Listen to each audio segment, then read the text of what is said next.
પોરબંદરમાં મહિલાઓને ફિટનેસ સાથે મનોરંજન અને રમતગમતનો આનંદ મળે તે હેતુથી પાવર હાઉસ ફિટનેસ જીમ દ્વારા મહિલાઓ માટે બોક્સ ક્રિકેટનું આયોજન કરવામાં આવ્યું હતું।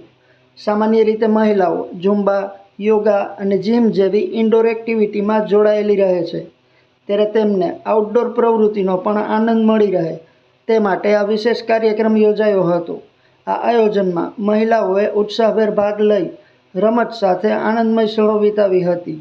બોક્સ ક્રિકેટ દરમિયાન મહિલાઓએ ટીમ સ્પિરિટ સાથે રમતનો આનંદ માણ્યો હતો। આ કાર્યક્રમ પાવર હાઉસ ફિટનેસ જીમના ઓનર જય પાંજરી, જય પાણખાણિયા અને યોગિતા લોઢારીના માર્ગદર્શન હેઠળ યોજાયો હતો, તેમજ જીમના ટ્રેનર હાર્દિક તન્ના, ભાવિકા કોટિયા અને ભાવેશ વારાએ કાર્યક્રમને સફળ બનાવવા સહયોગ આપ્યો હતો। સ્પર્ધાના અંતે ઉત્તમ પ્રદર્શન કરનાર ખેલાડીઓને શિલ્ડ આપી સન્માનિત કરવામાં આવ્યા હતા।